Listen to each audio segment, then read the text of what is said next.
ఈరోజు కిలో ₹2 బియ్యం అనగానే ఎన్టీ రామారావు గారు గుర్తుకొస్తారు. ఆరోగ్యశ్రీ అంటే వైఎస్ రాజశేఖర రెడ్డి గారు గుర్తుకొస్తారు. ఫీజు రింబర్స్మెంట్ అంటే వైఎస్ రాజశేఖర రెడ్డి గారు గుర్తుకొస్తారు.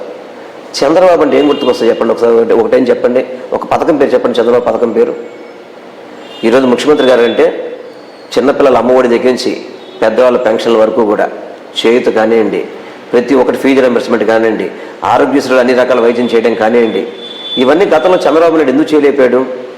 అదే రాష్ట్ర బడ్జెట్, అదే ఇన్కమ్, అదే విధంగా చేస్తున్నాడు. మరి ఈరోజు జగన్మోహన్ రెడ్డి గారు ఎన్ని బటన్లు నొక్కుతున్నప్పుడు నువ్వు ఎందుకు నొక్కలేకపోయావు? అంటే నువ్వు అసమర్థుడివి ఆ రోజు. మరి పిల్లల చదువుల కోసం అని చెప్పని ఈరోజు మీరు స్కూల్స్కి వెళ్తే కనుక నాడు నేడు అని చెప్పని ప్రభుత్వ పాఠశాలలో కూడా సీట్లు లేవు అని చెప్పిన పరిస్థితి తీసుకొచ్చారు జగన్మోహన్ రెడ్డి గారు. ఈరోజు కొంతమంది ఎంప్లాయీస్లో టీచర్స్లో కోపం ఉంటే ఉండొచ్చు, వాళ్ళని పనిచేయమంటున్నాడు ఆయన. పనిచేయమన్నప్పుడు కొంతమంది వాళ్ళకి ఇబ్బంది కలగచ్చు. కానీ ఈరోజు రాష్ట్ర ప్రజలు మంచి కోసం అని చెప్పని ముఖ్యమంత్రి గారు చాలా చక్కటి నిర్ణయాలు తీసుకుని ఈరోజు ప్రభుత్వ హాస్పిటల్స్ ఉన్నాయి. ఒకసారి గతంలో ఇప్పుడు ఒకసారి చూసుకోండి, నాడు నేడు అని చెప్పని ఎన్ని హాస్పిటల్స్ బాగు చేశారు.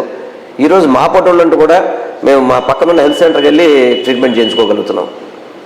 అంటే అలాగే ఈరోజు నార్మల్ పీపులే కాదు, అందరూ ప్రతి ఒక్కళ్ళు కూడా ఆ ప్రభుత్వ వైద్యం అందుబాటులో తీసుకొచ్చాడు ఆయన.